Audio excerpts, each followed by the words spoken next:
رکوع نمبر 2 ہے، آیت نمبر 254 ہے۔ یا ایھا الذین، اے لوگو، یا ایھا، یا ایتھا، ان تینوں کا میننگ کیا ہے؟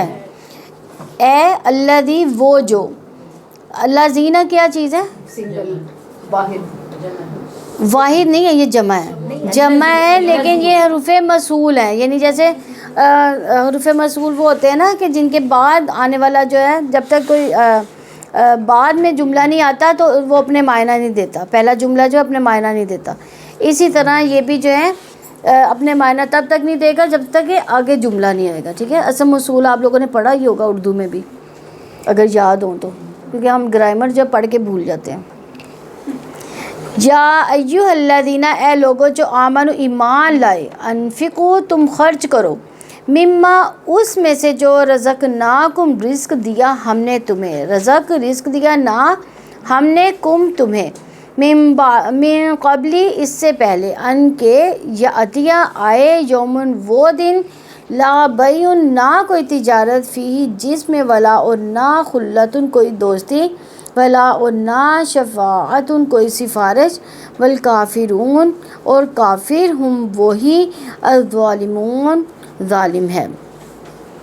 اللہ، اللہ تعالیٰ، لا، نہیں، الہ، کوئی معبود، الا، مگر، ہوا، وہی، الحی، ہمیشہ زندہ ہے، القیوم، ہر چیز کا قائم رکھنے والا ہے، لا، نہ، تأخذہ، پکڑتی ہے، ہو، اس کو، لا تأخذہ، نہ پکڑتی ہے اس کو، سینۃ، اونگ، ولا، اونگ کس کو بولتے ہیں؟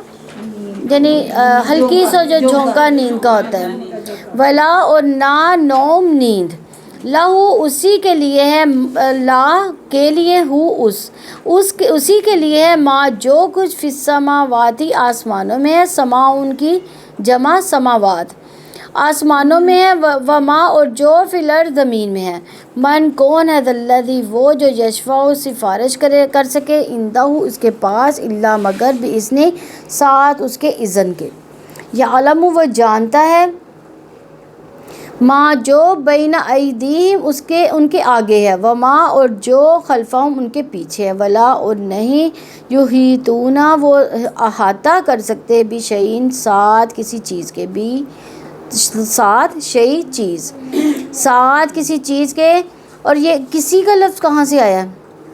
کسی چیز نہیں، بھی کا مطلب ہے ساتھ، شیء،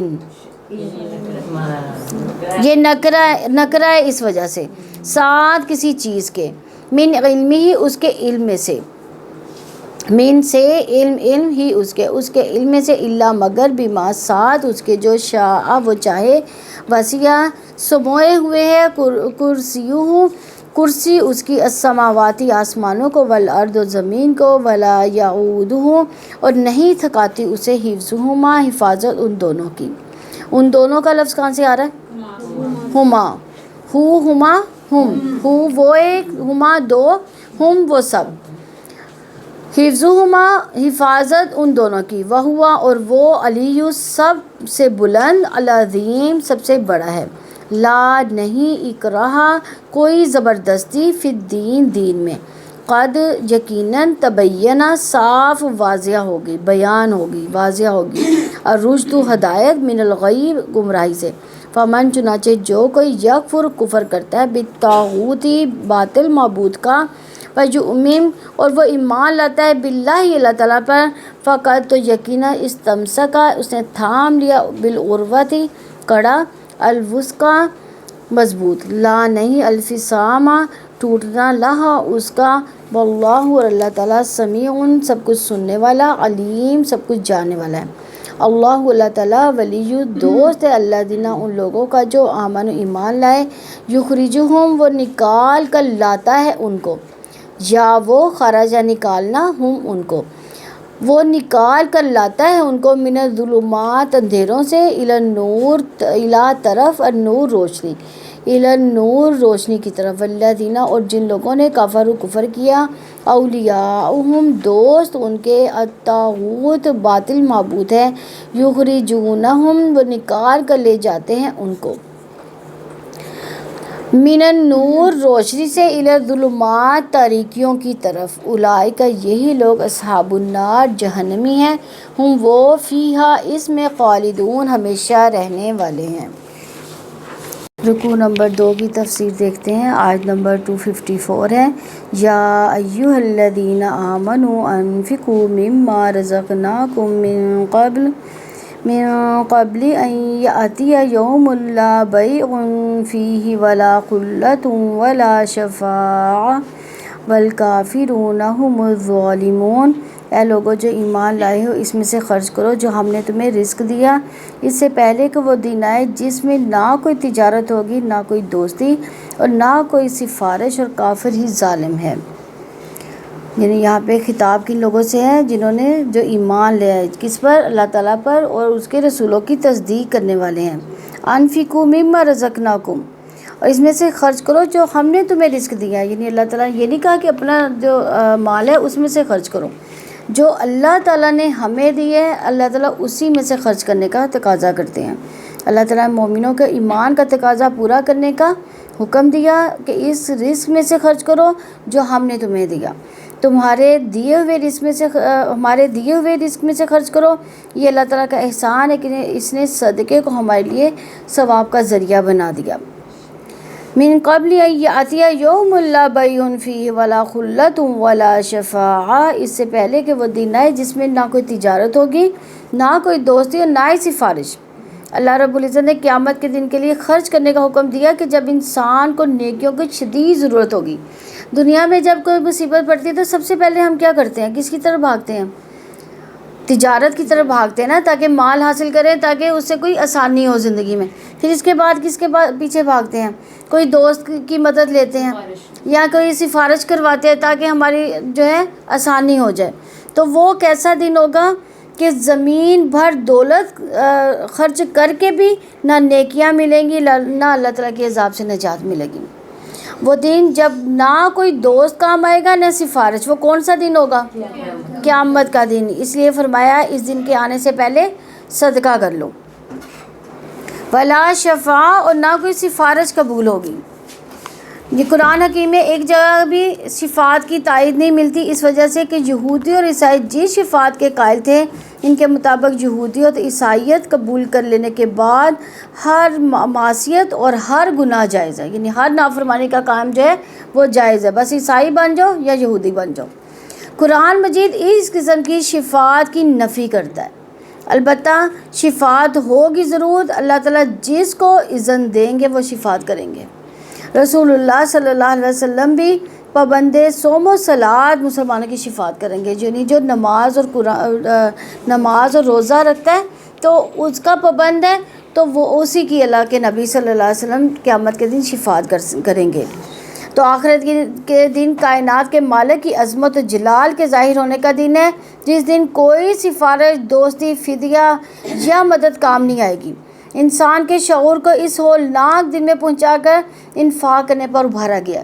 جب کسی چیز کا ڈر دل میں بٹھایا جائے تبھی انسان کسی نیک عمل کے لیے تیار ہوتا ہے نا۔ تو آخرت کا یقین دلا کر یہاں پہ یہ بتا دیا گیا ہے کہ اگر تم انفاق نہیں کرو گے تو پھر یہ تمہارے لیے وبال جان بن جائے گا، کہ جب کوئی کام آنے والا نہیں ہوگا تب بندے کا صدقہ اس کے لیے سایہ بن جائے گا۔ جو انسان انفاق کا راستہ اختیار کرنے کے قابل ہو جاتا ہے۔ والکافرون هم الظالمون، اور کافر ہی ظالم ہے۔ اس میں یہ دلیل ہے کہ کافر اپنے نفس پر ظلم کرتا ہے۔ ظلم سے مراد حقدار کو اس کا حق نہ دینا، ایک چیز کو اس کے مقام سے ہٹا کر دوسری جگہ پہ رکھ دینا، یہ بھی ظلم ہے۔ یعنی کوئی چیز ہے جو اس کا مقام ہے، جیسے والدین کا مقام و مرتبہ کیا ہے، ان کا ہمیشہ ان کی عزت کرنی، ان کا کبھی ان کے آگے اف بھی نہیں کہنی۔ تو لیکن اگر ہم کر دیتے ہیں تو کیا ہوتا ہے؟ یہ ان کو مرتبے سے گرا دیا گیا، یعنی یہ ظلم ہو گیا۔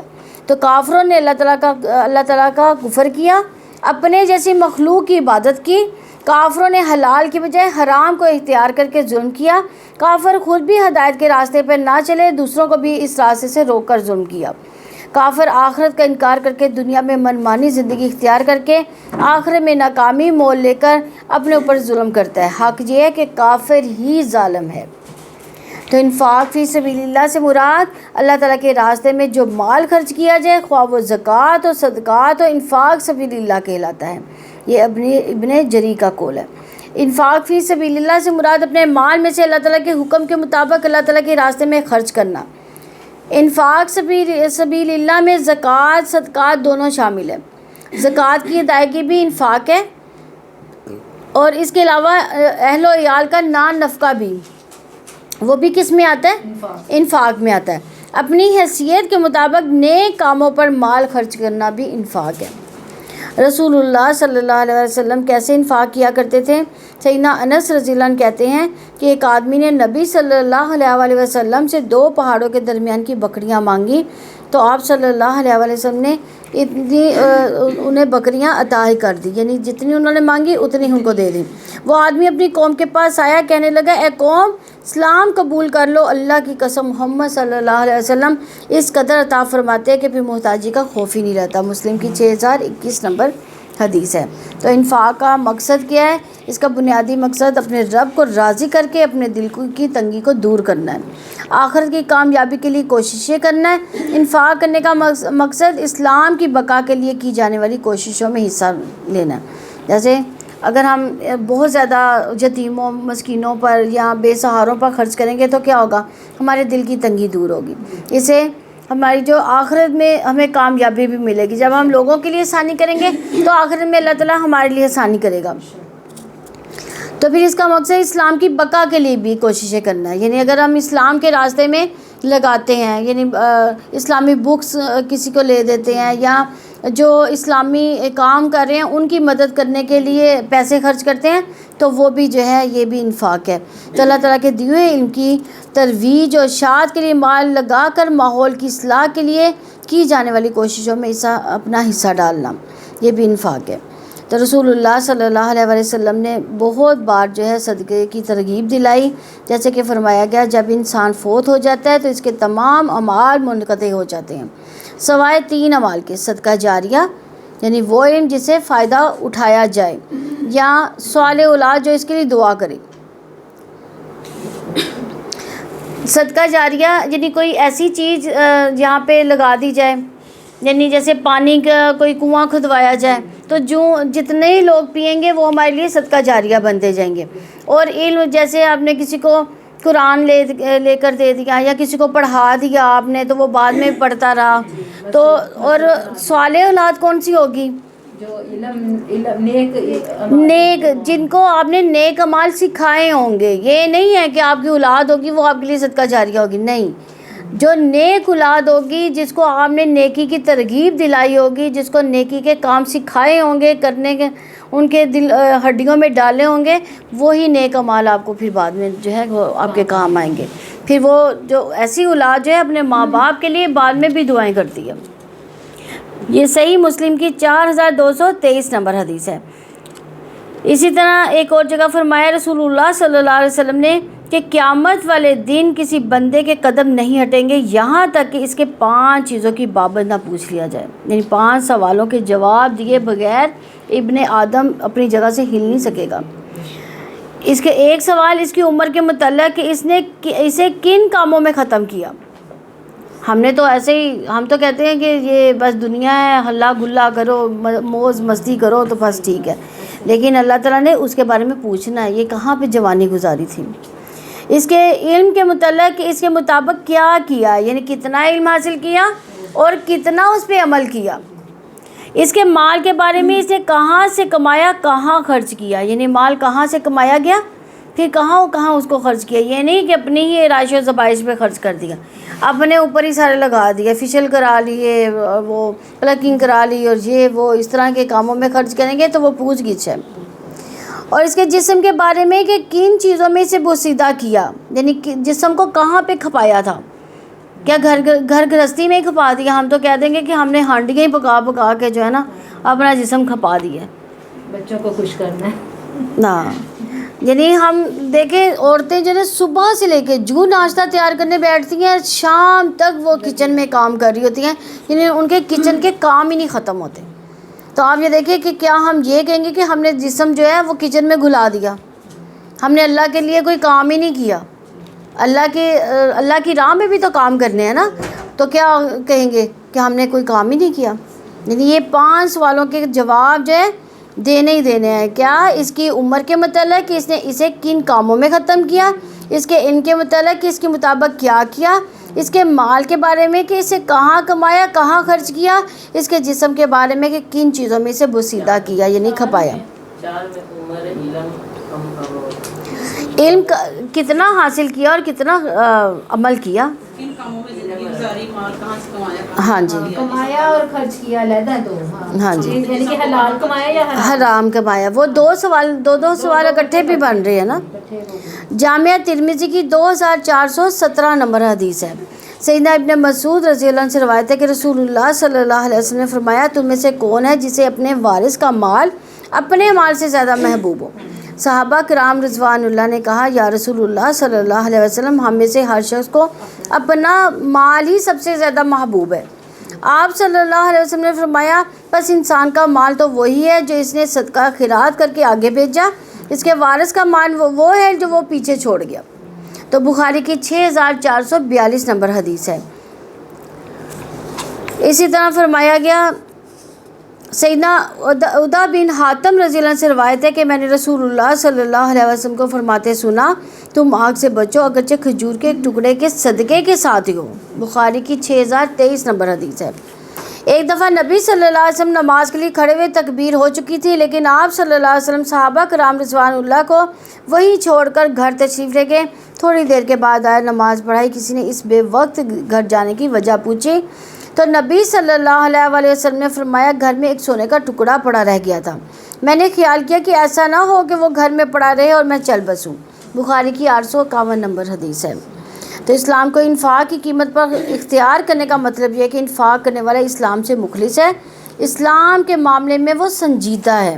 انفاق اللہ تعالیٰ کی راہ میں خرچ نہ کرنے والا ہمیشہ اندھیرے میں رہتا ہے، اسے اسلام کا مقصد سمجھ میں آتا ہی نہیں. اللہ تعالیٰ کی راہ میں خرچ نہ کرنے والے کو شیطان بہکا کر ایسے راستے پر چلاتا ہے جس کی آخری منزل کیا ہوتی ہے؟ جہنم. اللہ تعالیٰ کی راہ میں خرچ نہ کرنے والا آخرت کے معاملے کو سادہ معاملہ سمجھنے لگتا ہے، چند ظاہری کاموں کو آخرت کی نجات کے لیے کافی سمجھنے لگتا ہے. انفاق اللہ تعالیٰ کی راہ میں خرچ نہ کرنے سے انسان کے دل سے نیکیاں کرنے کی خواہش نکل جاتی ہے. اہل ایمان سے صدقہ کرنے کا مطالبہ کس نوعیت کی اپیل ہے؟ یہ ایک اپیل ایسی ہے جو کہ محبت بھری اپیل ہے، اللہ تعالیٰ اور بندے کے درمیان ایک روحانی رابطے کی اپیل ہے. یہ اپیل جو ہم نے تمہیں عطا کیا یعنی اس کا ایک حصہ ہمیں دے دو، آخر ہم بھی دینے والے ہیں، ہم اپنے دیے ہوئے میں سے کچھ مانگ رہے ہیں. یعنی یہ اللہ تعالیٰ نے اپیل کی ہے کہ جو میں نے آپ کو دیا اس میں سے جو ہے ہم کو دو. تو یہاں پہ توجہ دلائی جا رہی کہ ایسے موقع بار بار نہیں آتے، اگر تم نے اسے فائدہ نہ اٹھایا تو پھر یہ موقع نصیب نہیں ہوگا. یہ آخری موقع ہے، اگر یہ ہاتھ سے نکل گیا تو پھر ہاتھ میں نہیں آئے گا. توجہ دلائی جا رہی ہے کہ مال نفع بخش بزنس میں لگ رہا ہے، اس کے بعد کوئی دوستی کوئی سفارش اس نقصان کی تلافی کے لیے نہیں ہے. سیدنا عقبہ بن عامر رضی اللہ عنہ کا بیان ہے کہ رسول اللہ صلی اللہ علیہ وسلم نے فرمایا جب تک لوگوں کے درمیان فیصلہ نہیں کر دیا جائے گا ہر شخص اپنے صدقے کے سائے کے نیچے ہوگا. یعنی اس وقت کتنی سخت دھوپ اور یعنی جو سورج ہے وہ سوا نیزے پہ ہوگا، تو کیا ہوگا اس وقت ہر انسان جو ہے اپنے پسینے میں اتنا بھیگ رہا ہوگا کہ اس کو سمجھ ہی نہیں آ رہی ہوگی اس وقت کیا کون سی چیز ہمیں سایہ دے گی، صرف صدقہ سایہ دے گی. رسول اللہ صلی اللہ علیہ وسلم نے فرمایا صدقہ اہل قبور سے گرمی کو ختم کرتا ہے، مومن قیامت کے دن اپنے صدقے کے سائے کے نیچے ہوگا. اللہ تعالی ہم سب کو بھی نصیب فرمائے. آیت نمبر 255 ہے اللہ لا الہ الا هو الحی القیوم لا تأخذه سنۃ ولا نوم له ما فی السماوات وما فی الارض من ذا الذی یشفع عنده الا بإذنه یعلم ما بین ایدیہم وما خلفہم ولا یحیطون بشیء من علمه الا بما شاء وسع کرسیہ السماوات والارض ولا یعودہ حفظہما وہو العلی العظیم۔ اللہ تعالیٰ وہ ہے جس کے سوا کوئی معبود نہیں، ہمیشہ زندہ ہے، ہر چیز کو قائم رکھنے والا ہے، اس کو نہ اونگ آتی ہے نہ ہی نیند، جو کچھ آسمانوں میں ہے جو کچھ زمین میں ہے اسی کا ہے۔ کون ہے جو اس کی اجازت کے بغیر اس کے جناب میں سفارش کرے؟ وہ جانتا ہے جو ان کے آگے ہے جو ان کے پیچھے ہے، اور وہ اس کے علم میں سے کسی چیز کا بھی احاطہ نہیں کر سکتے مگر جتنا وہ چاہے۔ اس کی کرسی آسمانوں اور زمین کو سموئے ہوئے ہے، اور ان دونوں کی حفاظت اسے نہیں تھکاتی، اور وہی سب سے بلند سب سے بڑا ہے۔ آیت الکرسی اسلامی نظام زندگی کے بنیادی تصور توحید کے موضوع پر ہے۔ اس آیت میں اللہ تعالیٰ کی صفات کریمہ عظیم مسائل کا ذکر کیا گیا ہے۔ اگر فضیلت کے حساب سے دیکھا جائے تو ترمذی میں ہے کہ ہر چیز کی ایک کوہان اور بلندی ہے۔ قرآن کی بلندی اور کوہان کیا ہے؟ سورہ بقرہ، اور اس میں بھی آیت الکرسی تمام آیتوں کی سردار ہے، یعنی یہ ایک آیت ہے لیکن یہ آیتوں کی سردار ہے۔ سیدنا عمر رضی اللہ عنہ کے اس سوال پر کہ سارے قرآن میں سب سے زیادہ بزرگ آیت کون سی ہے، سیدنا عبداللہ بن مسعود رضی اللہ عنہ فرمایا کہ مجھے خوب معلوم ہے، میں نے رسول اللہ صلی اللہ علیہ وسلم سے سنا ہے کہ وہ آیت الکرسی ہے۔ سیدنا ابن بن کعب رضی اللہ عنہ سے رسول اللہ صلی اللہ علیہ وسلم دریافت فرماتے ہیں کہ کتاب اللہ میں سب سے زیادہ عظمت والی آیت کون سی ہے؟ آپ رضی اللہ عنہ جواب دیتے ہیں اللہ تعالیٰ اس کے رسول صلی اللہ علیہ وسلم کو اس کا سب سے زیادہ علم ہے۔ آپ صلی اللہ علیہ وسلم پھر یہی سوال کرتے ہیں، بار بار سوال کرنے پر ابی بن کعب رضی اللہ عنہ جواب دیتے ہیں آیت الکرسی۔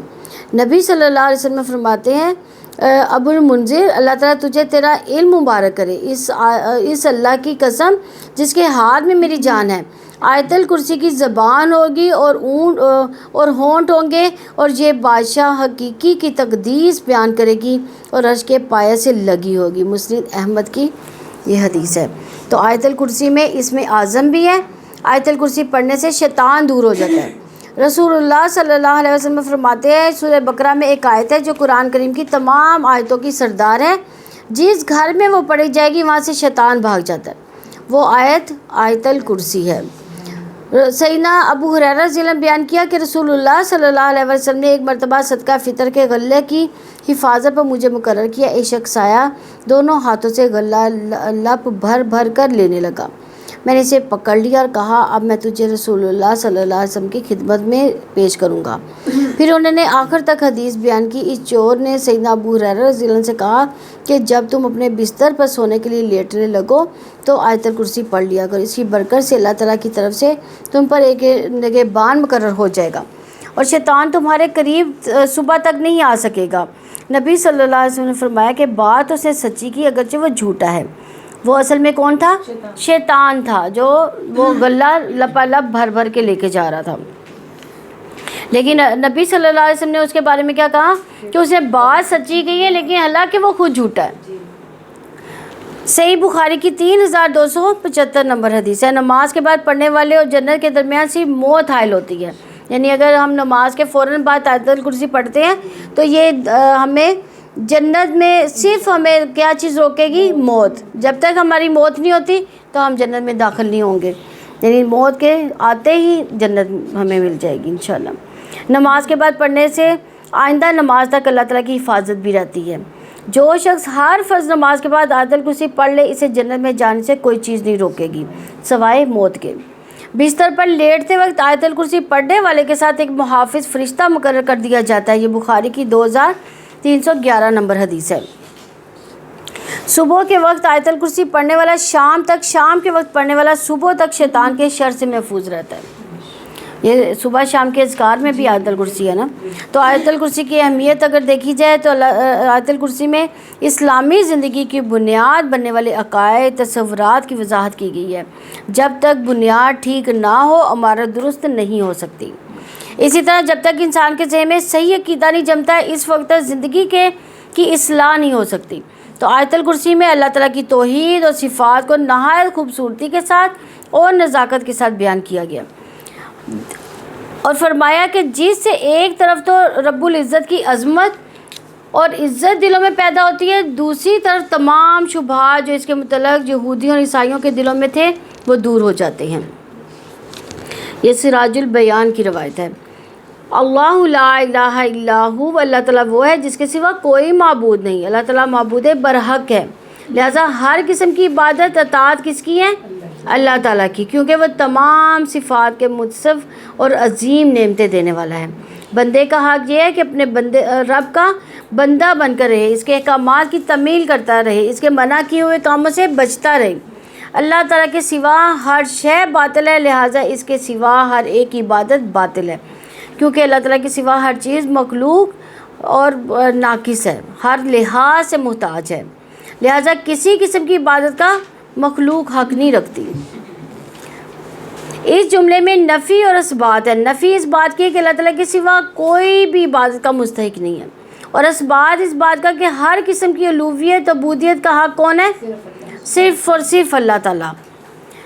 امام طبری رحمہ اللہ لکھتے ہیں لا الہ الا اللہ کا معنی یہ ہے کہ اللہ تعالیٰ حی قیوم کے علاوہ کسی بھی چیز کی عبادت کی ممانعت ہے، یعنی اللہ کے سوا کسی کی عبادت جو ہے وہ جائز نہیں ہے۔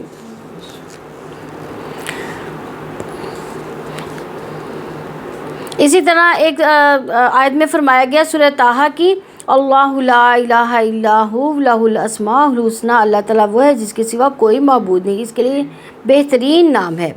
امام ابن قیم رحمہ اللہ لکھتے ہیں اس آیت کے کریمہ میں عقیدہ توحید کی اثبات ہے اور ان سب گروہوں کی تردید ہے جس کے باطل عقائد تو پہلے تفصیل سے بیان کیے گئے۔ اس آیت میں سب سے جلیل القدر، سب سے بڑی عظمت والی، سب سے زیادہ عدل و انصاف کرنے والی اور سب سے سچی گواہی ہے، جو کہ سب سے بڑی شان و عظمت والے اللہ تعالیٰ نے سب سے بڑی قدر و منزل والی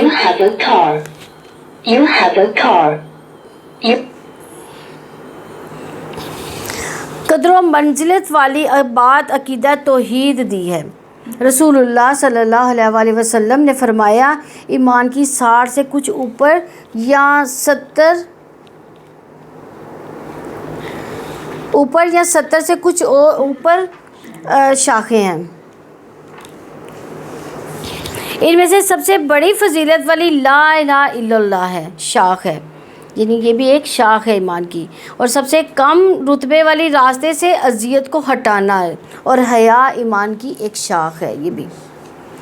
اسی طرح ابو ہریرہ رضی اللہ عنہ سے روایت ہے کہ رسول اللہ صلی اللہ علیہ وسلم نے فرمایا جب کبھی بھی بندہ کبائر سے اجتناب کرتے ہوئے اخلاص کے ساتھ، یعنی ریاکاری اور دکھاوے کے لیے نہ کہا جائے، ایمان اور یقین کے ساتھ کہا جائے لا الہ الا اللہ کہتا ہے تو اس کے لیے آسمان کے دروازے کھول دیے جاتے ہیں، یہاں تک کہ وہ کلمہ توحید عرش تک پہنچ جاتا ہے۔ ترمذی کی 3824 نمبر حدیث ہے۔ دیکھیں کتنی بڑی فضیلت ہے لا الہ الا اللہ پڑھنے کی۔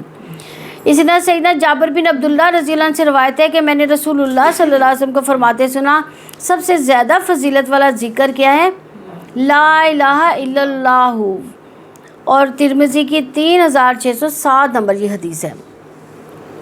عبد الرحمن مبارک پوری لکھتے ہیں کیونکہ یہ کلمہ توحید ہے، توحید جیسی کوئی چیز نہیں، یہ کفر و ایمان کے درمیان حد فاصل ہے، دل کو اللہ تعالیٰ کے ساتھ سب سے زیادہ جوڑنے والی، غیر اللہ کی سب سے زیادہ نفی کرنے والی، تزکیہ نفس میں سب سے مؤثر، باطن کی صفائی میں سب سے قوی، خیالات کو نفس کی خباثت سے سب سے زیادہ دور کرنے والی، شیطان کو سب سے زیادہ دفع کرنے والی آیت ہے یہ۔ تو آگے فرمایا الحی، ہمیشہ زندہ رہنے والی۔ الحی سے مراد وہ ہستی جسے کامل حیات نصیب ہو، اور یہ جو ہے تمام صفات، یعنی مطلب سننا، دیکھنا، جاننا، قدرت رکھنا وغیرہ سب الحی میں ہے۔ اور قتادہ رحمہ اللہ نے فرمایا الحی وہ ذات ہے جو فوت ہی نہیں ہوتی۔ امام صدی رحمہ اللہ نے بیان کیا الحی سے مراد باقی رہنے والی، یعنی اب بھی ہے اور ہمیشہ رہے گی۔ امام طبری رحمہ اللہ لکھتے ہیں بلا شبہ الحی سے مراد وہ ذات ہے کہ اس کے لیے دائمی زندگی اور ایسی بقا ہے کہ نہ تو اس کے اول کے لیے کوئی حد ہے، نہ اس کے آخر کے لیے کوئی انتہا ہے، کیونکہ اس کے علاوہ ہر چیز اگرچہ زندہ ہو، اس کی زندگی کے اول کے لیے حد ہے اور آخر کے لیے انتہا ہے، وہ اپنی مدت کے ختم ہونے سے ختم ہو جاتی ہے، اور اپنے وقت کے پورے ہونے پر ناپید ہو جاتی ہے، لیکن اللہ تعالیٰ کی ذات الحیّ یعنی ہمیشہ قائم رہنے والی، ہمیشہ زندہ رہنے والی۔ امام بغوی رحمہ اللہ بیان کرتے ہیں وہ ہمیشہ ہمیشہ باقی رہنے والا ہے۔ امام ابن قیم رحمہ اللہ لکھتے ہیں اس کے لیے زندگی اپنی انتہائی شکل میں، اسی لیے اس پر موت کا بالکل غلبہ نہیں ہے۔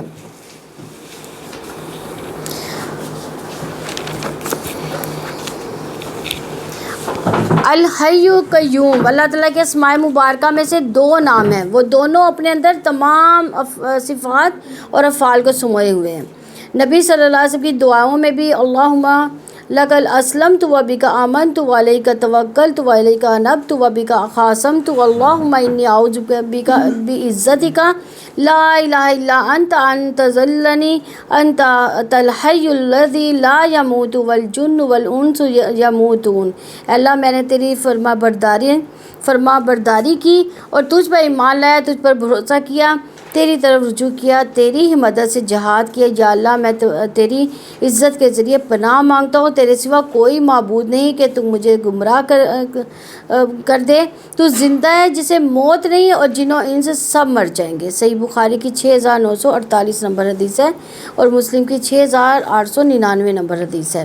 یعنی نبی صلی اللہ علیہ وسلم بھی اپنی دعاؤں میں حی قیوم کے الفاظ استعمال کیا کرتے تھے۔ القیوم وہ ذات ہے جو خود قائم ہے اور دوسروں کو بھی قیام رکھا ہوا ہے، یعنی دوسروں کو بھی قائم کیا ہوا ہے، یعنی یہ دنیا قائم کی ہوئی ہے اللہ تعالیٰ نے۔ اس میں اللہ تعالیٰ کے وہ تمام افعال شامل ہو جاتے ہیں جس سے وہ متصف ہو، یعنی وہ جو چاہے کر سکتا ہے، استوا کر سکتا ہے، نزول کر سکتا ہے، کلام قول پیدا کرنا، رزق دینا، موت دینا، زندہ کرنا، دیگر نوع کی تدبیر، سب اس قیوم کے ہونے میں شامل ہے۔ تو ہم تو اپنے جو ہے بچوں کے نام بھی رکھ لیتے ہیں قیوم، کیا رکھنے چاہیے؟ عبد القیوم وہ بات اور ہے، عبد القیوم یعنی قیوم کا بندہ، لیکن قیوم جو ہے وہ اس کا مطلب ہے کہ ہمیشہ قائم رکھنے والا اور قائم رہنے والا، یعنی خود بھی قائم رہنے والا اور دوسروں کو بھی قائم رکھنے والا۔ تو یہ صفت جو ہے وہ انسان میں موجود نہیں ہے، اس لیے نام کے ساتھ عبد کے ساتھ رکھتے ہیں پورا بولنا چاہیے۔ ہاں وہ پورا بولنا چاہیے، لیکن لوگ اکثر کہتے ہیں قیوم، لیکن قیوم جو ہے صرف اللہ تعالیٰ کی ذات ہے۔ القیوم ہر چیز کو قائم رکھنے والا ہے، اس سے مراد اللہ تعالیٰ کی ساری مخلوقات کی تخلیق، رزق، دیکھ بھال، حفاظت کرنے والا، ہر چیز کا وجود، بقا، تدبیر اس کی دست قدرت میں ہے۔ امام طبری لکھتے ہیں القیوم لفظ قیام سے فاعول ان کے وزن پر ہے، اور اس کا اصلی لفظ القیوم ہے، اپنی مخلوق کو رزق دینے اور اس کی حفاظت کا بندوبست فرمانے والا۔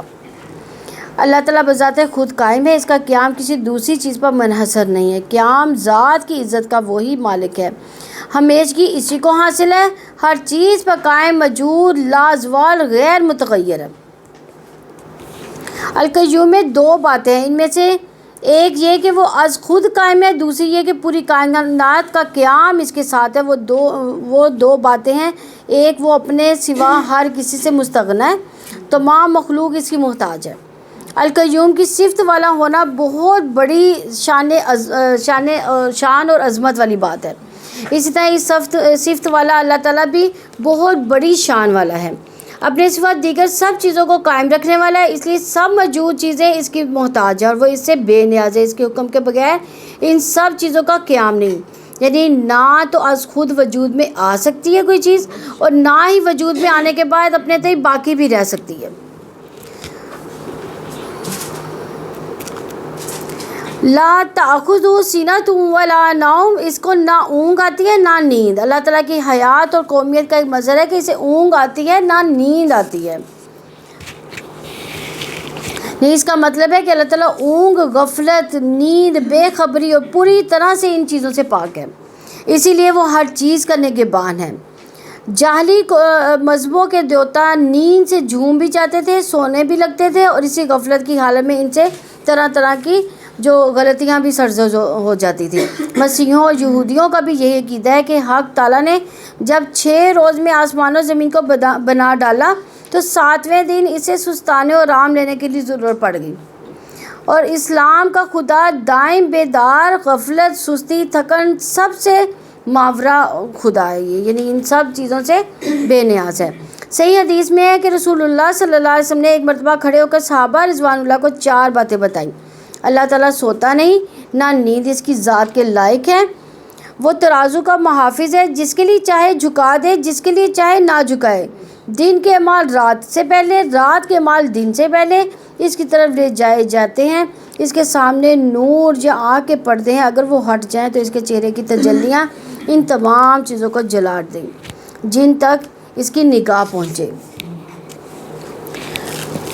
لہو ما فی السماوات و ما فی الارض، جو کچھ آسمانوں میں جو کچھ زمین میں ہے، یعنی اللہ تعالیٰ زمین و آسمان کا مالک ہے، باقی سب مملوک ہے، وہ خالق ہے باقی مخلوق، وہ رازق ہے باقی سب مرزوق۔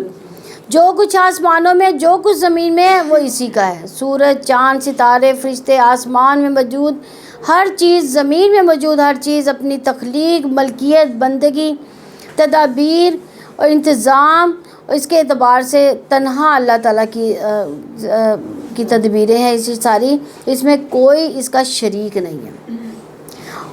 حالانکہ کافروں نے کیا بنائے ہوئے تھے، ہواؤں کے دیوتا اور تھے، وہ بارشوں کے دیوتا اور تھے، خشکی کے اور، سمندر میں اور، یعنی ان کے ہر طرح کے دیوتا الگ تھے، لیکن ہمارا کیا عقیدہ ہے کہ تمام تدابیر جو ہے ایک اللہ کی ہے۔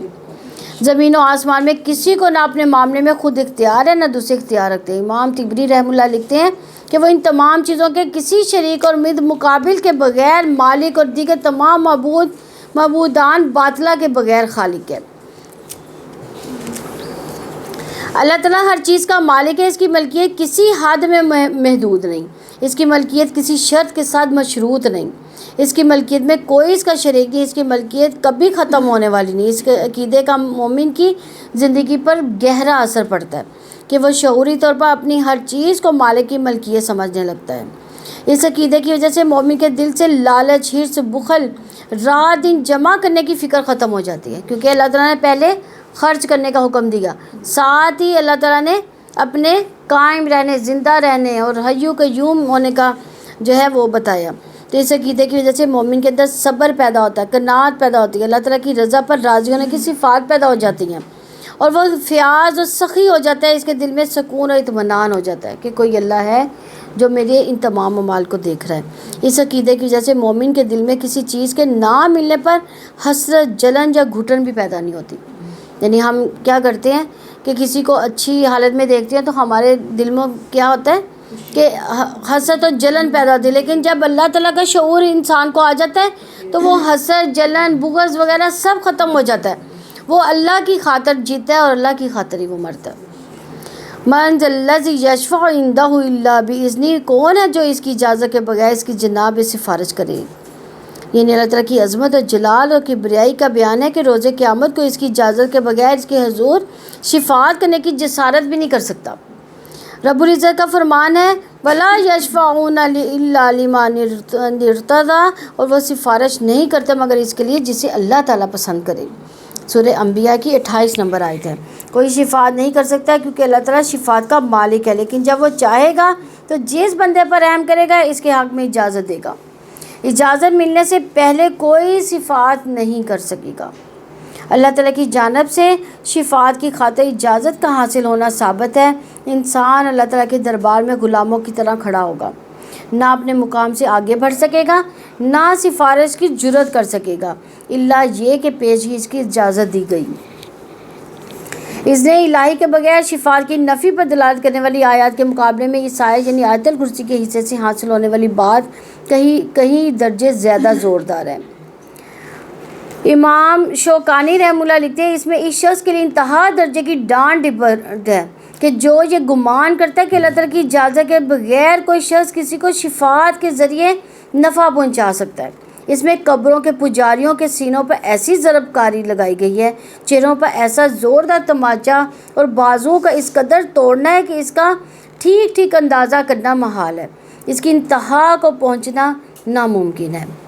اس طرح قاضی بیضاوی رحمہ اللہ لکھتے ہیں کہ اللہ تعالیٰ کی شان کبریائی کا بیان ہے کہ یہ تو بہت دور کی بات ہے کوئی اناج یا دشمنی یا جھگڑے سے اس کے ارادے کی راہ میں رکاوٹ بنے، بلکہ صورت حال یہ کہ ایسا بھی نہیں کہ کوئی اس کے مساوی یا مرتبے میں قریب ہونے کی بنا پر شفا یا اس کے روبرو عاجزی کر کے اسے ارادے کو ٹال دے، یعنی اللہ کے ارادے کو بھی کوئی ٹالنے والا نہیں ہوگا۔ تو اس آیت میں اللہ تعالیٰ کی بادشاہت اور کبریائی اور عظمت کی سب سے بڑی دلیل ہے کہ کسی کے لیے یہ بھی ممکن نہیں کہ اس کے حضور اس کی اجازت کے بغیر شفاعت کرنے کی خاطر آگے بڑھ جائے۔ یہ آیت اللہ تعالیٰ کے اذن سے شفاعت کے ہونے پر دلالت کرتی ہے، اور اذن کا یہاں معنی حکم ہے۔ تو اس انداز سے یہ پتہ چلتا ہے کہ آخر یہ کیسے ہو سکتا ہے کہ کون ہے جو یہ جرأت کرے۔ اس حقیقت کی روشنی میں سارے غلط نظریات واضح ہو جاتے ہیں۔ اس سے پتہ چلتا ہے کہ رب رب ہے اور بندہ بندہ ہے، لیکن ہم کیا کرتے ہیں؟ بندوں کو ہی وسیلہ بنا لیتے ہیں۔ تو لیکن رب نے جو وسیلہ بنانا ہمارا وہ ہم نہیں جانتے، اور ہمیں کسی کو وسیلہ نہیں بنانا۔ شفاعت اللہ تعالیٰ کی اجازت سے ہوگی۔ سیدنا انس رضی اللہ عنہ سے روایت ہے، نبی صلی اللہ علیہ وسلم نے فرمایا اللہ تعالیٰ قیامت کے دن اسی طرح جیسے ہم دنیا میں جمع ہوتے ہیں مومنوں کو اکٹھا کرے گا، اور گرمی وغیرہ سے ہر انسان پریشان ہوگا، کہیں گے کاش ہم کسی کی سفارش سے اپنے مالک کے پاس لے جاتے تاکہ ہمیں اپنی اس حالت سے آرام ملتا۔ چنانچہ سب مل کر سیدنا آدم علیہ السلام کے پاس جائیں گے، ان سے کہیں گے آدم علیہ السلام آپ لوگوں کا حال نہیں دیکھتے، کس بلا میں گرفتار ہیں۔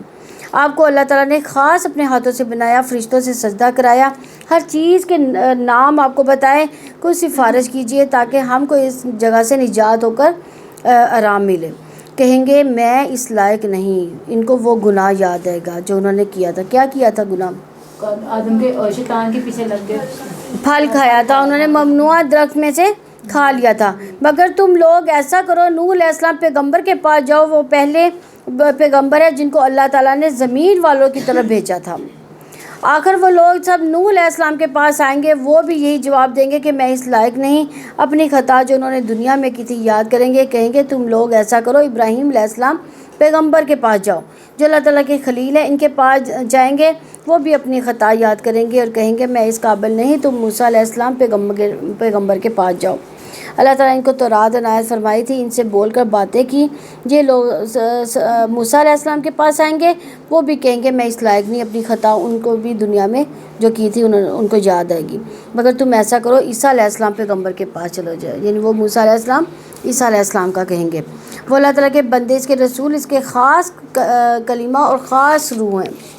یہ لوگ عیسیٰ علیہ السلام کے پاس آئیں گے، وہ کہیں گے میں اس لائق نہیں، تم ایسا کرو محمد صلی اللہ علیہ وسلم کے پاس جاؤ، وہ اللہ تعالیٰ کے ایسے بندے ہیں جن کی اگلی پچھلی سب خطائیں بخش دی گئی ہیں۔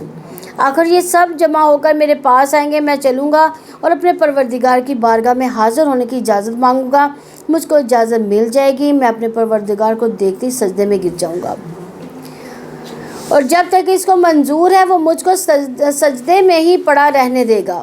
اس کے بعد حکم ہوگا محمد اپنا سر اٹھاؤ، عرض کرو تمہاری عرض سنی جائے گی، تمہاری درخواست منظور ہوگی، تمہاری سفارش مقبول ہوگی۔ اس وقت میں اپنے مالوں کو ایسی تعریفیں دوں گا جو وہ مجھ کو سکھا چکا ہے یا اس وقت سکھائے گا۔ پھر لوگوں کی سفارش شروع کروں گا، سفارش کی ایک حد مقرر کر دی جائے گی، میں اس کو وحشت میں لے جاؤں گا، پھر لوٹ کر اپنے پروردگار کے پاس حاضر ہوں گا، اس کو دیکھتے ہی سجدے میں گر پڑوں گا، جب تک پروردگار چاہے گا مجھ کو سجدے میں رہنے دے گا۔ اس کے بعد ارشاد ہوگا محمد صلی اللہ علیہ وسلم اپنا سر اٹھاؤ، جو تم کہو گے سنا جائے گا، سفارش کرو گے تو قبول ہوگی۔ پھر میں اپنے پروردگار کی ایسی تعریفیں کروں گا جو اللہ تعالیٰ مجھ کو سکھائیں گے یا سکھائے گا۔ اس کے بعد سفارش کروں گا، لیکن سفارش کی ایک حد مقرر کر دی جائے گی، میں ان کو بحشت میں لے جاؤں گا، پھر لوٹ کر اپنے پروردگار کے پاس حاضر ہوں گا، اس کو دیکھتے ہی سجدے میں گر پڑوں گا، تب جب تک پروردگار چاہے گا مجھ کو سجدے میں پڑا رہنے دے گا۔ اس کے بعد ارشاد ہوگا محمد اپنا سر اٹھاؤ، جو تم کہو گے سنا جائے گا، سفارش کرو گے قبول ہوگی۔ پھر میں اپنے پروردگار کی ایسی تعریفیں کروں گا جو اس نے مجھ کو سکھائی یا سکھائے گا۔ اس کے بعد سفارش شروع کروں گا، لیکن سفارش کی ایک حد مقرر ہو جائے گی، میں ان کو بحشت میں لے جاؤں گا، پھر لوٹ کر اپنے پروردگار کے پاس آؤں گا، عرض کروں گا یا پاک پروردگار اب تو دوزخ میں ایسے لوگ رہ گئے ہیں جو قرآن کے بوجہ دوزخ ہی میں ہمیشہ رہنے کے لائق ہے، یعنی کافر اور مشرک۔ انس رضی اللہ عنہ نے کہا نبی صلی اللہ علیہ وسلم نے فرمایا دوزخ سے وہ لوگ بھی نکال لیے جائیں گے جنہوں نے لا الہ الا اللہ کہا ہوگا، ان کے دل میں چونٹی برابر یا کے برابر بھی ایمان موجود ہوگا، یعنی چھوٹا سا بھی ایمان ان کے دلوں میں ہوگا تو ان کو بھی وہاں سے نکال دیا جائے گا۔ صحیح بخاری کی 7410 نمبر حدیث ہے۔ تو یعلم وہ جانتا ہے، یعنی اللہ تعالیٰ کا علم کیسا ہے، اس کا علم کامل ہے، وہ ماضی حال مستقبل ہر چیز کا علم رکھتا ہے۔ نبی صلی اللہ علیہ وسلم نے فرمایا غیب کی کنجیاں 5 ہیں جنہیں اللہ تعالیٰ کے سوا اور کوئی نہیں جانتا۔ اللہ تعالیٰ کے سوا اور کوئی نہیں جانتا کہ رحم مادر میں کیا ہے، اللہ تعالیٰ کے سوا کوئی نہیں جانتا کہ کل کیا ہوگا۔ ہم تو بتا دیتے ہیں کہ یہ بیٹا پیدا ہوگا یا بیٹی پیدا ہوگی، تو لیکن اللہ تعالیٰ نے کیا کہا ہے کہ میں نے تو یہ علم کسی کو بھی نہیں دیا، اور اس کے سوا اور کوئی نہیں جانتا کہ کل کیا ہوگا۔ تو ہم تو یہ زلزلے کی بھی پیشن گوئی کر رہے ہیں کہ کل کیا ہوگا، کل کی خبر اللہ تعالیٰ نے کسی کو نہیں دی۔ اللہ تعالیٰ کے سوا اور کوئی نہیں جانتا کہ بارش کب آئے گی، اللہ تعالیٰ کے سوا کوئی نہیں جانتا کہ کس جگہ کوئی مرے گا، اللہ تعالیٰ کے سوا کوئی نہیں جانتا کہ قیامت کب آئے گی۔ یہ کسی بھی چیز کا علم جو انسان کو نہیں ہے۔ صحیح بخاری کی 7379 نمبر حدیث ہے۔ وہ ہر ظاہر باطل کا علم رکھتا ہے، ہر حاضر و غیب کا علم رکھتا ہے، وہ ساری جزیات پر حاوی علم رکھتا ہے۔ نواب صدیق حسن خان لکھتے ہیں اس کا مقصود یہ ہے کہ اللہ تعالیٰ تمام معاملات کا ایسا جاننے والا ہے کہ مخلوق کے حالات میں سے کوئی بات اسے پوشیدہ نہیں، یہاں تک کہ غبار آلود زمین کے نیچے ہر طرف سے بند پتھر کے اوپر تاریک رات میں سیاہ چونٹی کے چلنے، آسمان کے فضا میں ذرے کی حرکت، ہوا میں اڑنے والے پرندے، پانی میں تیرنے والی مچھلی سے بھی آگاہ۔ اللہ تعالیٰ کے علیم ہونے کا تصور انسان پر کیسے اثرات مرتب کرتا ہے کہ علیم ہونے کے عقیدے کی وجہ سے مومن اس ذات سے قلبی ذہنی تعلق میں بندھ جاتا ہے۔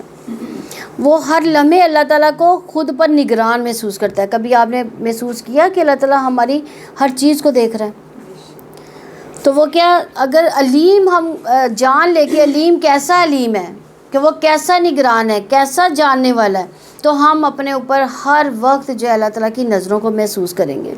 اللہ تعالیٰ کے علیم ہونے کے عقیدے کی وجہ سے مومن کو یہ یقین ہوتا ہے کہ اس سے جو بھی چھپا ہوا نہیں ہو سکتا، یعنی اللہ تعالیٰ سے کچھ بھی چھپا ہوا نہیں ہو سکتا۔ اللہ تعالیٰ کے علیم ہونے سے یہ یقین مومن کے روح کانپ اٹھتی ہے اس وقت، پھر وہ ہر ایسے کام سے بچتا ہے جسے اللہ تعالیٰ نے روکا ہو۔ مومن تکلیف میں اسی کو پکارے گا کیونکہ وہ جانتا ہے کہ میرا رب میرے حالات سے واقف ہے، وہ قدرت رکھنے والا ہے، ضرور میری مدد فرمائے گا۔ مومن یہ بھی یقین رکھتا ہے کہ اللہ تعالیٰ ہر ظاہر باطن کا علم رکھتا ہے، ہر حاضر غائب کا علم رکھتا ہے، وہ ساری جزیات پر جو حاوی علم رکھتا ہے۔ وہ یقین رکھتا ہے کہ اس نے زندگی گزارنے کے لیے جو طور طریقے، اصول و ضابطے اور قوانین دیے ہیں وہی اصل حق ہے، ان کی پابندی کرنا بہت ضروری ہے۔ مومن کو یہ بھی یقین ہے کہ اللہ تعالیٰ نے نبی صلی اللہ علیہ وسلم کی زندگی کو ہمارے لیے نمونہ بنایا، تو پوری زندگی اس کے نقش قدم پر ہی ہمیں چلنا ہے۔ اس لیے مومن اپنے اعمال میں ہر درجے محتاط ہو جاتا ہے، وہ اپنی ہر سوچ، اپنی گفتگو، اپنے تعلقات، حقوق و فرائض کی ادائیگی میں اپنے آپ کو اپنے رب کے سامنے محسوس کرتا ہے، کیونکہ وہ یقین رکھتا ہے کہ میرا علم جو ہے، میرے بارے میں میرے مولا کو علم ہے، مجھ سے حساب لے گا وہ۔ یوں مومن کیا بن جاتا ہے، پھر متقی بن جاتا ہے، کیونکہ وہ نہیں چاہتا کہ اس کا مولا اسے وہاں دیکھے جہاں سے اس کو روکا گیا۔ اللہ تعالیٰ کے علیم ہونے کے عقیدے کی وجہ سے مومن کو اللہ تعالیٰ کی رضا عزیز ہوتی ہے۔ اللہ تعالیٰ کے علیم ہونے کے عقیدہ مومن کو ہر بدی، ہر ظلم سے روکتا ہے۔ تو اللہ تعالیٰ کے علیم ہونے کا یقین اس کے العلیم ہونے کے پختہ علم کے ساتھ نصیب ہوتا ہے۔ اس پر غور و فکر سے اسے کچھ بھی چھپایا نہیں جا سکتا۔ اللہ تعالیٰ کے علیم ہونے پر گفتگو کرنے سے، اس پر علمی مذاکرے کرنے سے پختہ علم نصیب ہوتا ہے، تو اس علم کے ساتھ یقین نصیب ہوتا ہے۔ تواصل بالحق کرنے سے اس کے علیم ہونے کا یقین نصیب ہو جاتا ہے۔ یعلم ما بین ایدیہم وما خلفہم، وہ جانتا ہے جو اس کے آگے ہے، جو اس کے پیچھے ہے، یعنی اللہ تعالیٰ انسانوں کے ماضی حال مستقبل ہر چیز، ہر معاملات، تمام حالات معاملات کی تفصیل جانتا ہے، اگلے پچھلے حاضر غائب سب کا علم رکھتا ہے۔ ان میں بندوں کی کوئی اختیار حاصل نہیں ہے۔ اس میں مخلوق کو بغیر اجازت کے شفا سے محرومی کا سبب بتایا گیا ہے۔ شفاعت کرنے اور صفات پانے کی اہلیت کا علم کس کو ہے؟ صرف اللہ رب العزت کو ہے، اس لیے شفاعت کرنے کا اختیار بھی صرف وہی دے سکتا ہے۔ ما بین ایدیہم سے مراد ان سے پہلے دنیا کے معاملات اور بعد خلفہم سے مقصود ان کے بعد آخرت کے معاملات، یعنی دنیا کے معاملات بھی اللہ تعالیٰ ہمارے جانتا ہے، آخرت کے معاملات بھی ہمارے اللہ تعالیٰ جانتا ہے۔ اللہ تعالیٰ اپنے علم سے اس ہر چیز کا احاطہ کیے ہوئے ہیں جو تھی اور جو ہے جو ہوگی۔ کوئی چیز اللہ تعالیٰ سے مخفی اور چھپی ہوئی نہیں ہے، وہ ساری مخلوقات کے تمام حالات سے خوب آگاہ ہے۔ ما بین ایدیہم سے مراد آخرت، کیونکہ وہ ان کے آگے ہیں اور وہ اس کی جانب پیش قدمی کر رہے ہیں۔ وما خلفہم سے مقصود دنیا ہے، کیونکہ وہ اسے اپنے پیچھے چھوڑ رہے ہیں۔ یعلم ما بین ایدیہم جو خیر و شر وہ کر چکے، وما خلفہم اور جو وہ اس کے بعد کریں گے۔ ما بین ایدیہم جو کچھ وہ محسوس کرتے ہیں، وما خلفہم جو کچھ وہ سمجھتے ہیں۔ اللہ تعالیٰ ہر چیز کا اپنے علم سے احاطہ کیے ہوئے۔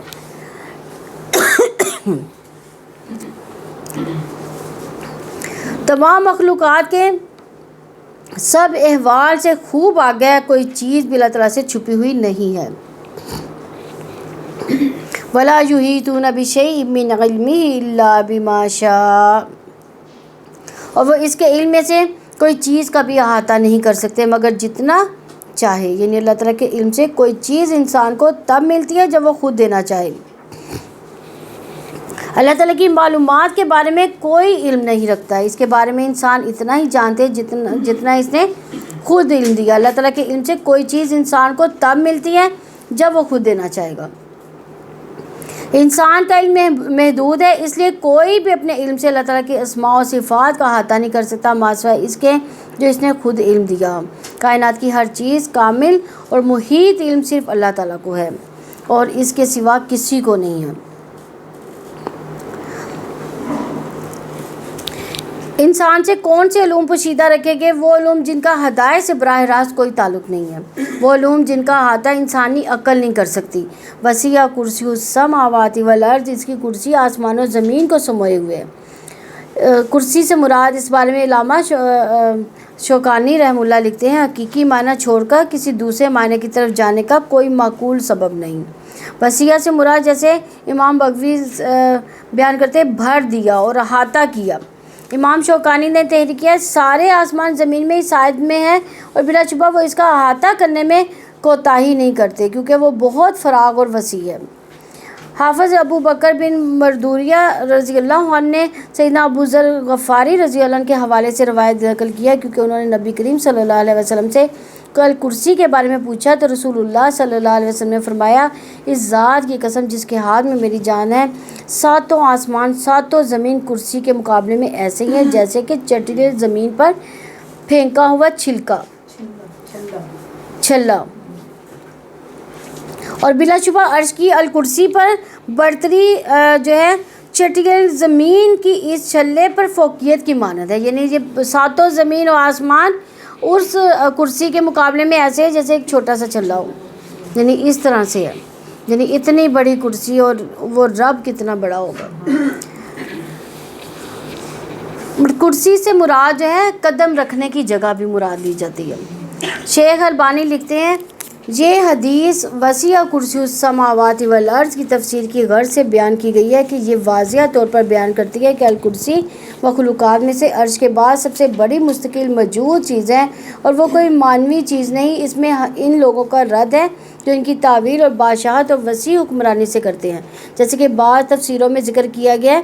سیدنا ابن عباس رضی اللہ عنہ سے روایت کردہ تفسیر ہے کہ اس سے مراد علم ہے، اس کی سند درست نہیں۔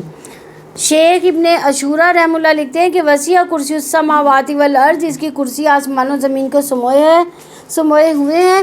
اللہ لا الہ الا ہو کی تائید کرتی ہے، عبودیت اور الوہیت کے حقدار صرف اللہ عز و جل ہے۔ ولا یعودہ حفظہما، اور ان دونوں کی حفاظت اسے تھکاتی نہیں ہے، یعنی اللہ تعالیٰ نے آسمان و زمین کی حفاظت کے بارے میں فرمایا، یعنی دونوں سے مراد آسمان اور زمین اس پر گراں نہیں ہے، لیکن ان دونوں میں جو کچھ موجود ہے اس کی حفاظت کے متعلق کچھ نہیں فرمایا۔ قاضی ابو سعود رحمہ اللہ اس کے بارے میں لکھتے ہیں اللہ تعالیٰ نے ان دونوں میں موجود چیزوں کا ذکر نہیں فرمایا کیونکہ ان دونوں کی حفاظت کے ضمن میں ان میں موجود چیزوں کی بھی حفاظت ہے، یعنی آسمان میں بھی تمام چیزیں آ جاتی ہیں اور زمین میں بھی تمام چیزیں آ جاتی ہیں. آسمان میں کیا ہے؟ ساتوں آسمان میں فرشتے ہیں اور ساتوں آسمان ہیں، سورج، چاند، ستارے، فرشتے. اور یہاں پہ زمین میں کیا ہے؟ دریا، سمندر، پہاڑ، ہوا، یہ بھی اللہ تعالیٰ کی مخلوقات میں سے ہیں. پھر جتنے بھی جاندار ہیں. تو اللہ تعالیٰ نے زمین و آسمان کی حفاظت میں یہ ساری چیزیں بیچ میں شامل ہو جاتی ہیں. رسول اللہ صلی اللہ علیہ وسلم نے فرمایا اللہ تعالیٰ کا ہاتھ بھرا ہوا ہے، اس سے رات دن کی بخشش بھی کم نہیں کرتی. آپ صلی اللہ علیہ وسلم نے فرمایا کیا تمہیں معلوم ہے کہ جب سے اس نے آسمان زمین پیدا کیے اس نے کتنا خرچ کیا؟ اس نے بھی اس میں کوئی کمی پیدا نہیں کی جو اس کے ہاتھ میں. اور فرمایا کہ اس کا عرش پانی پر ہے، اس کے دوسرے ہاتھ میں ترازو ہے جسے وہ جھکاتا ہے اور اٹھاتا ہے. صحیح بخاری کی 7411 نمبر حدیث ہے. اپنی کتاب عزیز کی حفاظت کے بارے میں فرمایا انا نحن نزلنا الذکر و انا لہ لحافظون، یقین بے شک ہم ہی نے اس کا ذکر نازل کیا اور بلا شبہ ہم ہی اس کی حفاظت کرنے والے ہیں. یعنی وہ بھی کتاب جو ہے، کتاب بھی کہاں پہ آتی ہے؟ زمین والوں میں آتی ہے. ٹھیک ہے، کتاب کی حفاظت کی کس کی ذمہ داری ہے؟ اللہ تعالیٰ کی. وَهُوَ الْعَلِيُّ الْعَظِيمُ، اور وہی سب سے بلند سب سے بڑا ہے. اللہ تعالیٰ العلی ہے، اپنی ذات کے اعتبار سے بہت بلند ہے. اللہ تعالیٰ اس لیے بھی العلی ہے، وہ عرش عظیم پر مستوی ہے. اللہ تعالیٰ اس لیے بھی العلی ہے کہ تمام مخلوقات اس کی زیر نگی ہیں. اللہ تعالیٰ اس لیے بھی بلند و شان والا ہے کہ اس کی صفات کامل ہے. امام بغوی رحمہ اللہ العلی کے بارے میں لکھتے ہیں اس سے مراد اپنی مخلوق بہت بلند سب چیزوں کا اور شرکاء سے بہت اونچا، اور یہ بھی کہا گیا کہ بادشاہت و اقتدار کے ساتھ بہت بلند و بالا. حافظ ابن کثیر نے لکھا کہ وہ بہت بڑے سب سے عالی شان کی مانند ہے. امام طبری رحمہ اللہ لکھتے ہیں وہ عظمت والا، ہر چیز اس کے فروتر ہے اور کوئی چیز بھی اس کی زیادہ عظمت والی نہیں ہے. اللہ تعالیٰ العظیم ہے، عرش عظیم پر مستوی ہے، جس کی عظمت کے سامنے بڑے سے بڑا جبار، متکبر اور زبردست بادشاہوں کی کوئی حیثیت نہیں. اس آیت میں توحید الوہیت بھی ہے، توحید ربوبیت بھی ہے، توحید اسماء و صفات بھی ہے، اور اس میں بادشاہت کا محیط ہونا کوئی مذکور ہے، اور علم کا بھی، اور اس کی سلطنت کی وسعت بھی ہے، اس کا جلال اور اس کی عظمت اور کبریائی کا بھی بیان ہے. لہٰذا یہ آیت اکیلی ہے اللہ تعالیٰ کی تمام اسماء و صفات، تمام اسماء حسنہ کے معنی کے لیے جامع ہے. اور وہی سب سے بلند سب سے بڑا ہے. یہ عقیدہ مومن پر یہ اثر مرتب کرتا ہے کہ مومن سرکشی چھوڑ دیتا ہے اس کی وجہ سے، اور یہ یقین مومن کی طبیعت میں جھکاؤ پیدا کر دیتا ہے، مومن کے دل میں اللہ تعالیٰ کی ہیبت اور خوف پیدا کر دیتا ہے، مومن کا طرز عمل مودبانہ کر دیتا ہے. اور یہ اسی یقین کی وجہ سے مومن اللہ تعالیٰ کے بندوں کے مقابلے میں بھی غرور اور تکبر کا رویہ چھوڑ دیتا ہے. اس یقین کی وجہ سے روح انسان کی میں کبھی طاری ہو جاتی ہے، پھر وہ ایسے تمام کاموں سے بچ جاتا ہے جس نے اس سے روکا ہو. اللہ تعالیٰ کے العلی العظیم ہونے کا عقیدہ مومن کو ہر برائی اور ظلم سے روکتا ہے.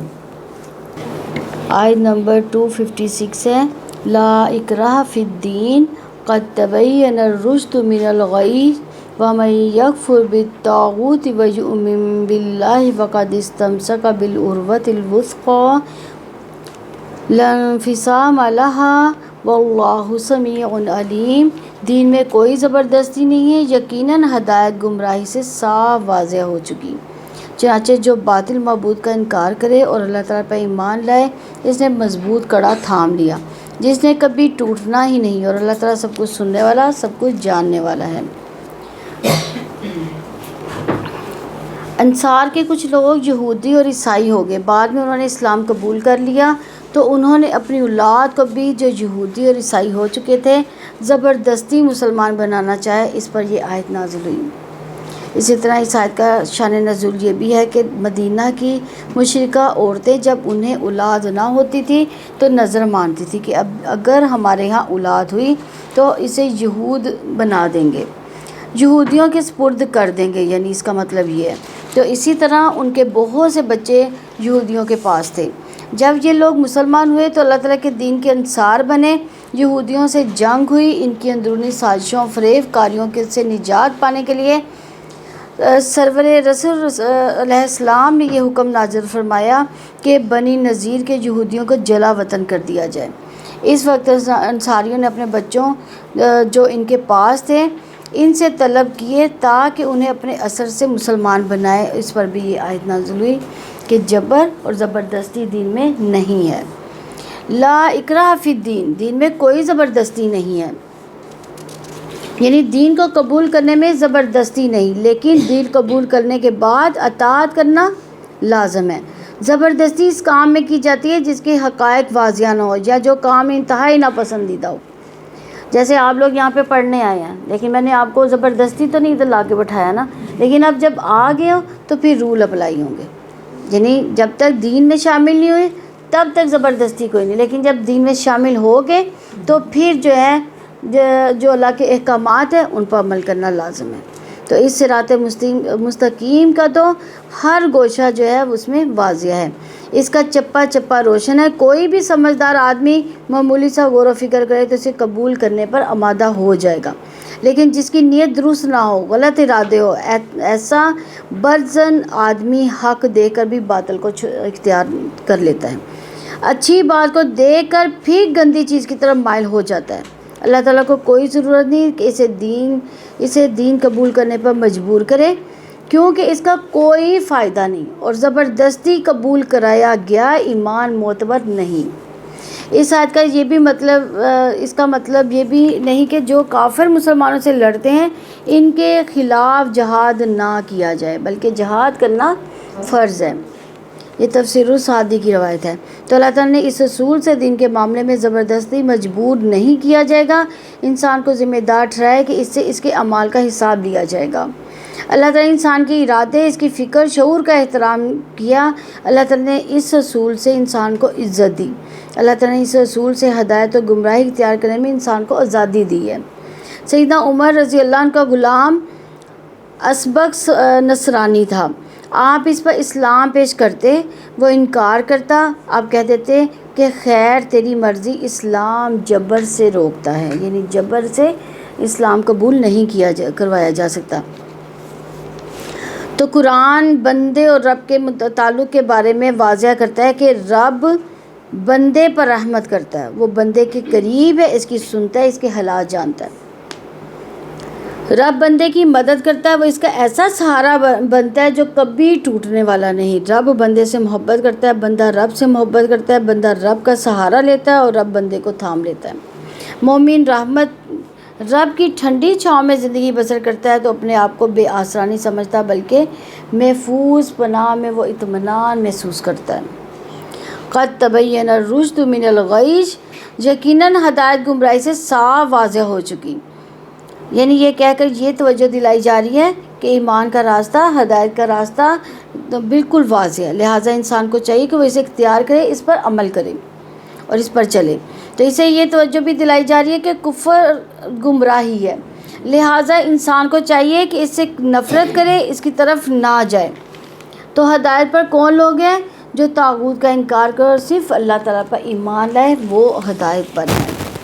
فَمَن يَكْفُرْ بِالطَّاغُوتِ، چنانچہ جو باطل معبود کا انکار کرے، ہر عقیدہ جس کا تعلق اللہ تعالیٰ سے نہ ہو وہ کیا کہلاتا ہے؟ طاغوت۔ ہر وہ قوت جو اللہ تعالیٰ کے احکامات پر عمل کرنے سے روکے طاغوت ہے۔ عمر بن خطاب نے فرمایا کہ طاغوت شیطان ہے۔ محمد صلی اللہ علیہ وسلم نے فرمایا طاغوت ساحر ہے۔ فَمَن يَكْفُرْ بِالطَّاغُوتِ، جو شخص بھی غیر اللہ کی عبادت کو چھوڑ کر شیطان کی فرما برداری کو ترک کرے، وہ اللہ تعالیٰ پر صحیح ایمان لا کر اللہ تعالیٰ کی عبادت اور اطاعت پر قائم ہو سکتا ہے۔ وَيُؤْمِن بِاللَّهِ فَقَدِ اسْتَمْسَكَ بِالْعُرْوَةِ الْوُثْقَىٰ لَا انفصام لَهَا، اور اللہ تعالیٰ پر ایمان لایا، اس نے مضبوط کڑا تھام لیا جس نے کبھی ٹوٹنا ہی نہیں۔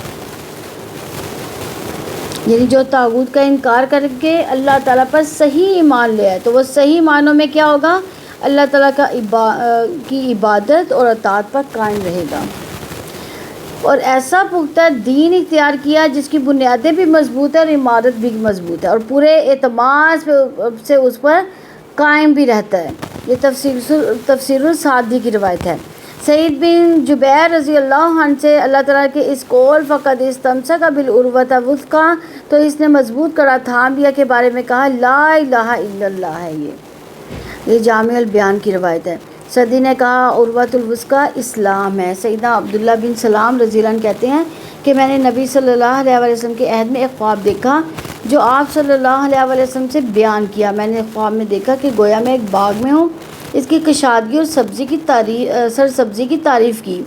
اس کے درمیان میں ایک لوہے کا ستون ہے جس کا پایہ زمین میں ہے اور سر آسمان میں۔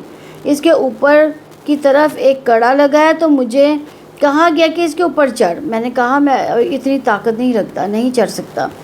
پھر ایک خدمتگار آیا اور اس نے پیچھے کی طرف سے میرے کپڑے اٹھا لیے، پس میں چڑھنے لگا یہاں تک کہ چوٹی پر پہنچ گیا اور میں نے وہ کڑا پکڑ لیا، تو مجھ سے کہا گیا کہ مضبوطی سے تھامے رکھ۔ جب تک میں نیند سے اٹھا یہ کڑا تھامے رہا۔ میں نے یہ خواب نبی صلی اللہ علیہ وسلم سے بیان کیا تو آپ صلی اللہ علیہ وسلم نے فرمایا باغ سے دین اسلام مراد ہے، اور ستون سے مراد اسلام کا ستون یعنی کلمہ شہادت یا پانچوں ارکان، اور کڑا جو ہے عروۃ الوثقی ہے، اور وہ اپنی موت تک اسلام پر قائم رہے گا۔ یعنی یہ ایسا کڑا ہے کہ یعنی اسلام کا کڑا۔ واللہ سمیع علیم، اور اللہ تعالیٰ سب کچھ سننے والا، سب کچھ جاننے والا ہے۔ اللہ تعالیٰ طاغوت کا انکار کرنے والوں کے انکار اور ایمان لانے کے اقرار کو سننے والا یعنی سمیع ہے۔ انسانوں کے کفر اور اپنی ذات پہ ایمان کی حقیقت کا علم رکھنے والا علیم ہے۔ اللہ تعالیٰ نے ہدایت اور گمراہی کے معاملے کو واضح کیا، اس نے ہدایت اور گمراہی کی حقیقت سے آگاہ کیا۔ یقیناً وہ انسانوں کے معاملات کا جاننے والا علیم ہے۔ اللہ تعالیٰ ہر شخص کے اعمال کو جانتا، وہ اپنے علم کے مطابق بدلہ دے گا۔ آیت نمبر 257 ہے اللہ ولی الذین آمنوا یخرجہم من الظلمات الی النور والذین کفروا اولیاؤہم الطاغوت یخرجونہم من النور الی الظلمات اولئک اصحاب النار ہم فیہا خالدون۔ اللہ تعالیٰ ان لوگوں کا دوست ہے جو ایمان لائے ان کو اندھیروں سے نکال کر روشنی کی طرف لاتا ہے، اور جن لوگوں نے کفر کیا ان کے دوست باطل معبود ہے، وہ ان کو روشنی سے نکال کر تاریکیوں کی طرف لے جاتے ہیں، یہی لوگ جہنمی اور وہ اس میں ہمیشہ رہنے والے ہیں۔ اس آیت ایمان والوں کو کی اللہ تعالیٰ سے دوستی پر مشتمل ہے۔ یہ آیت جو ہے وہ رب سے محبت رکھتے ہیں، ان کے ساتھ کسی کو شریک نہیں ٹھہراتے، وہ ان لوگوں سے محبت کرتے ہیں جن سے اللہ تعالیٰ محبت کرتا ہے، اور جو اللہ تعالیٰ سے محبت کرتے ہیں وہ اللہ تعالیٰ کے دشمنوں سے دشمنی رکھتے ہیں۔